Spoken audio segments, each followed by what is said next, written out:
para malaikat ini. Bapak Ibu dikasih oleh Tuhan Yesus Kristus, malaikat ini adalah makhluk rohani, bukan makhluk rohana. Kecuali beberapa malaikat yang menjadi iblis itu sudah langsung menjadi makhluk rohana dia. Tetapi sebagian besar para malaikat yang tidak mau menjadi iblis itu tetap mereka makhluk rohani. Apa artinya makhluk rohani ini? Malaikat disebut makhluk rohani artinya apa? Mereka itu berwujud berbentuk sebagai roh yang melayani Allah. Ibrani pasal 1 ayat 14. Bukankah mereka semua adalah roh-roh yang melayani? Yang diutus untuk melayani mereka yang harus memperoleh keselamatan. Jadi memang, sekali lagi Bapak Ibu, malaikat itu tidak selalu bisa kita lihat dengan kasat mata. Enggak selalu. Yang ini juga yang menjadi penyebab. Selama ini kita tidak pernah merasakan dan menganggap malaikat itu menolong kita, menjaga kita. Persoalannya adalah karena wujud mereka itu secara roh. Itu masalahnya. Maka, tapi begini. Kalau kita sudah sungguh-sungguh bertobat pada Kristus, itulah awal permulaan daripada Roh Kudus ada di hati dan pikiran kita. Artinya pertobatan kita pada Kristus awal mula dari keberadaan daripada Allah atau Roh Allah dalam diri kita. Maka waktu kita selalu hidup dipimpin oleh Roh Allah, maka memang secara rohani kita bisa merasakan malaikat itu selalu disuruh diutus oleh Tuhan menjaga kita, membimbing kita, mengarahkan kita, bahkan juga membereskan setiap jalan-jalan hidup kita.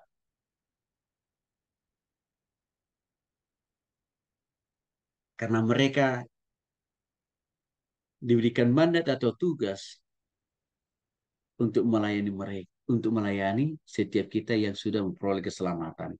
Artinya sudah sungguh-sungguh bertobat pada Kristus. Maka mau sama katakan dalam hal ini sebenarnya kalau kita sudah sungguh-sungguh bertobat pada Kristus Bapak Ibu, dan selalu hidup dipimpin oleh Roh Kudus, sebenarnya kita bisa merasakan betul dampak peranan malaikat ini selama ini sudah amat dan sangat banyak. Saya sendiri merasakan dan melihat pertolongan malaikat itu sangat banyak Bapak Ibu. Sangat banyak. Meluputkan dari berbagai mara bahaya, kecelakaan, bahkan keputusan yang berpotensi salah. Saya merasakan betul itu. Nah, Bapak Ibu dikasih oleh Tuhan Kristus. Sekali lagi, beberapa malaikat itu kan karena kesombongannya. Itulah awal mula mereka menjadi iblis kan. Maka memang Bapak Ibu dikasih oleh Tuhan Yesus Kristus. Malaikat itu sekarang dibagi dalam dua kelompok besar. Atau dibagi dalam dua golongan besar. Golongan yang pertama adalah malaikat yang tetap taat dan total tunduk terhadap Tuhan. Malaikat-malaikat inilah yang tetap diberikan kuasa, mandat, tugas oleh Tuhan. Untuk apa? Memuja-muji nama Tuhan, tapi juga menyampaikan warning, peringatan, ganjaran, hukuman, konsekuensi kepada manusia yang belum bertobat. Dan kelompok malaikat ini Bapak Ibu, jumlahnya selalu lebih banyak. Artinya apa? Kelompok golongan malaikat yang pertama ini tegak lurus dengan Tuhan. Melakukan misi dan tugas-tugasnya seperti yang Tuhan kehendaki. Salah satunya tadi, melayani orang-orang yang sudah percaya kepada Kristus. Tapi untuk malaikat itu juga menyediakan, disuruh Tuhan mereka, menyediakan kebutuhan makan minum kita. Dan juga apa? Malaikat itu disuruh Tuhan juga. Kalau kita pengusaha dan kita percaya kepada Tuhan, malaikat seringkali menyuruh, Tuhan seringkali menyuruh malaikatnya untuk apa? membimbing orang, mendorong orang untuk menjadi konsumen kita. Untuk menjadi konsumen kita. Jadi contoh, kita misalkan punya jual produk A gitu ya. Tapi karena kita anak Tuhan dan kita terus berharap sama Tuhan, maka tidak sulit bagi Tuhan. Tuhan menyuruh malaikat-malaikatnya mengutus orang-orang yang tidak pernah kita pikirkan, tidak pernah kita bayangkan. Untuk apa? Menjadi konsumen kita sehingga produk kita dibeli oleh mereka. Lalu bagaimana dengan pelayanan? Sama. Tuhan seringkali juga mengutus para malaikat-malaikat yang tegak lurus dengan dia. Untuk apa? Menghalau pekerjaan simbolis yang menghalangi orang bertobat pada Kristus. Tuhan suruh lebih dahulu malaikat menyingkirkan kuasa-kuasa kegelapan, kuasa-kuasa iblis yang mengganggu hati orang itu untuk bertobat. Nanti saya jelaskan lebih jauh contoh-contohnya.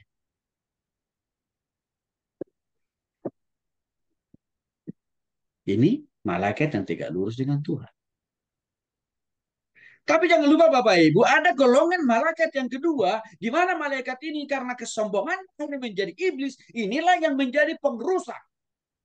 Dan mereka ini tetap memang berwujud roh, tetapi sudah berubah namanya menjadi simbolis.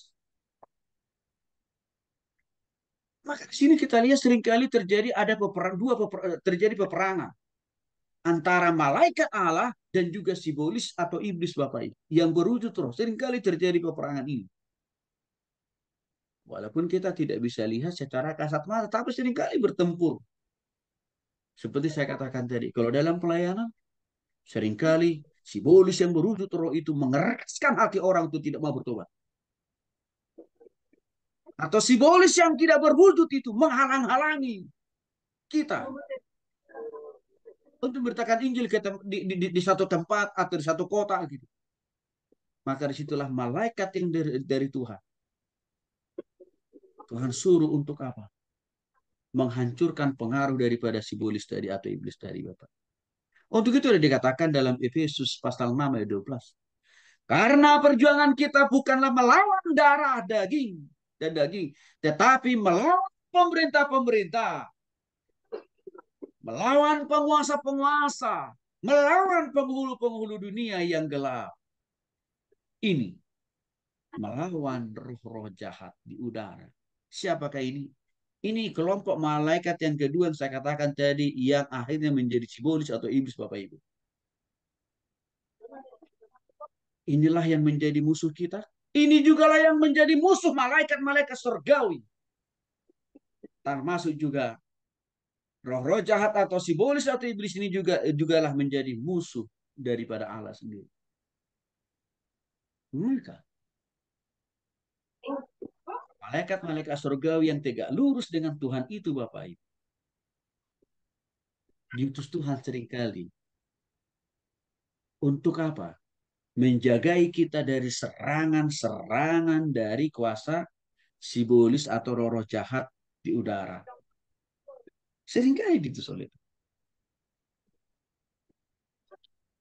Simbolis itu selalu kan ingin menghancurkan, menolkan, meniadakan. Maka malaikat-malaikat surgawi yang tegak lurus dengan Tuhan mengantisipasi semua itu. Memang Bapak Ibu, roh-roh jahat itu saya katakan tadi karena asal mulanya mereka ini kan dari malaikat yang sama diciptakan oleh Tuhan. Cuman mereka sombong akhirnya menjadi iblis. Ini kan ini roh juga nih simbolis ini wujud. Keberadaan iblis itu baru tampak jelas boleh kita lihat di dalam diri orang yang belum bertobat. Contoh, orang lagi ibadah, dilempari gereja kita. Atau mungkin juga dibakar. Nah itu baru situ kita lihat tuh. Bentuk konkret pekerjaan dari simbolis. Ya, orang lagi buka usaha, bisnis dengan benar. Sebagai anak Tuhan, tapi bisa aja.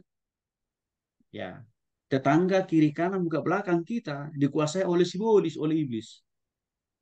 Mereka menghalang-halangi kemajuan usaha dan bisnis kita. Tapi jangan takut.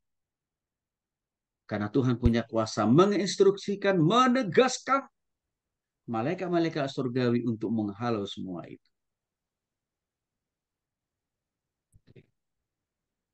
Sudah pasti Bapak Ibu, malaikat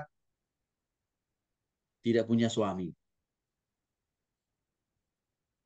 Termasuk juga tidak punya istri.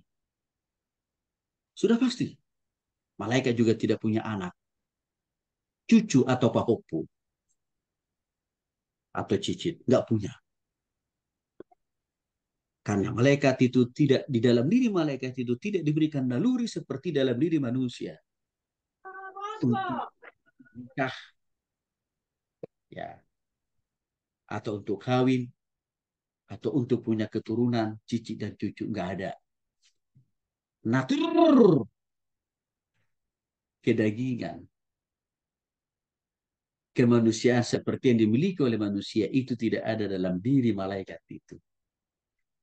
Maka sudah pasti sekali lagi Matius pasal 22 ayat 30 jelas mengatakan, karena pada waktu kebangkitan orang tidak kawin dan tidak dikawinkan, melainkan hidup seperti malaikat di surga.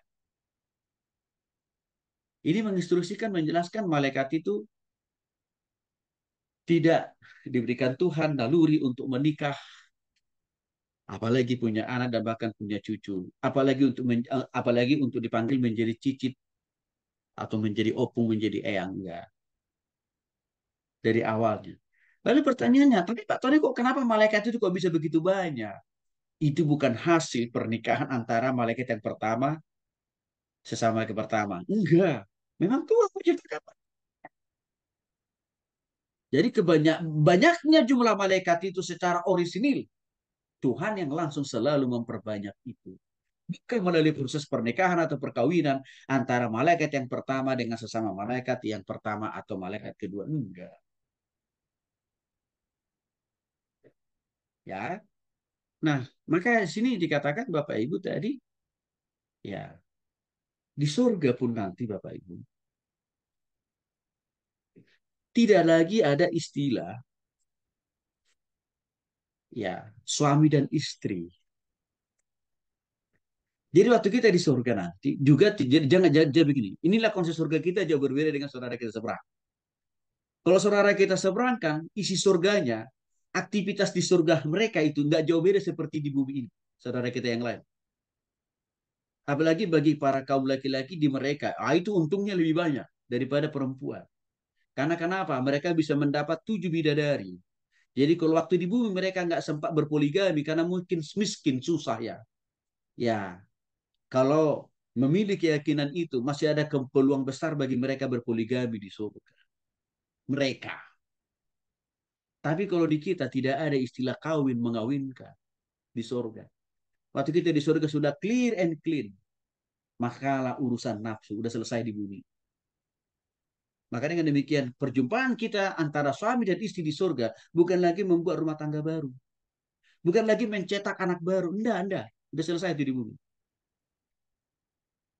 Maka itu saya katakan tadi di surga tidak lagi mengenal istilah, ya, suami panggil istrinya sayang ataupun juga suami panggil istri, ya, dan sebaliknya nggak ada lagi istilah itu. Itu hanya berlaku di dunia. Nah, beda dengan konsep saudara kita agama lain. Nah, sekali lagi, kalau konsep saudara kita agama lain bagi para perempuan agak lebih terpuruk nasibnya. Mengapa? Karena mereka tidak dijanjikan akan bisa memiliki, ya, banyak suami di surga. Hanya mendapatkan hal-hal yang bersifat material seperti di bumi, perhiasan, pakaian, itu aja. Nah, surga kita tidak ada sangkut pautnya dengan urusan hepeng, cuan, warisan, perhiasan, hawa nafsu, banyak istri, banyak suami, nggak ada lagi istilah itu. Karena itu hanya ada di dunia yang lain. Di surga kita hidup dalam roh, maka aktivitas kegiatan kita, hati